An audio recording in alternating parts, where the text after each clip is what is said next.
kumusta ang experience with Ricky Lee workshop? Oh my gosh, Derek, grabe.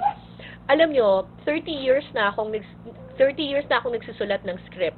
30 years na akong scriptwriter. Nagsimula ako sa GMA researcher and then naging scriptwriter ako. So, 30 years na akong scriptwriter. Akala ko magaling na akong magsulat. Pero, nung sumali ako dun sa workshop ni Ricky Lee, oh my gosh! Na-realize ko, Kara, sabi ko sa sarili ko, Kara, ang dami mo pang bigas na kakainin.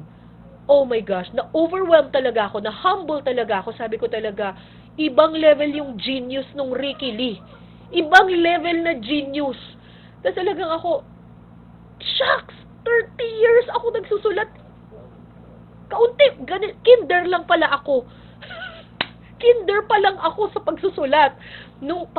Guys, pagbasahin niyo po yung mga books ni Sir Ricky Lee, tapos panoorin niyo po siya, pag napakinggan niyo lang siya, sobra katalino talaga. Parang sabi ko, maabot ko man lang yung kalingkingan ng Ricky Lee, masaya na ako.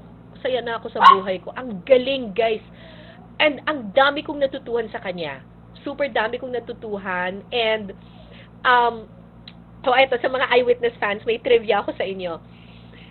Kung napanood ninyo yung Paalam Parola na docu namin, yung Paalam Parola, if you were able to watch that documentary, that was the first documentary that I was able to write after I had the Ricky Lee workshop.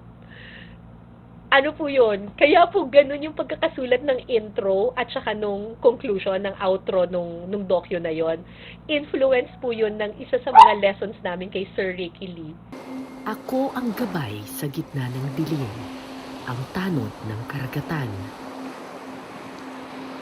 Marami na akong natulungan. Marami ng barkong nakauwi dahil sa akin. 300 taon na akong nakatindig. Tiniis ko ang lahat ng gera, lindol at sakuna. Pero tila nagbago na ang panahon. Ito na ako, ngayon. Ako ang gabay sa gitna ng dilim, ang tanod ng karagatan. Nagpakatatag ako para meron kayong masilungan. Tumindig ako para meron kayong kanlungan. Tiniis ko ang lindol, gera at sakuna. Pero ang kalaban ko'y kayo rin pala.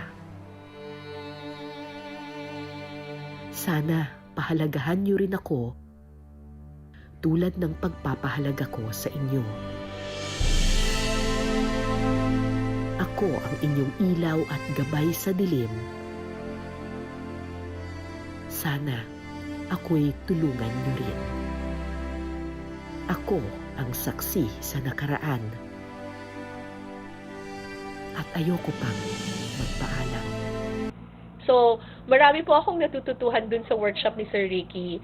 And na-apply ko po ito sa aking mga documentaries. So, yung docu namin na Paalam Parola, yung intro at saka yung outro po doon, was heavily inspired by one of the lessons na tinuro po sa amin ni Sir Ricky Lee, yung lesson ng nakataob na bangka. Nandun yun sa libro niyang Trip to Quiapo.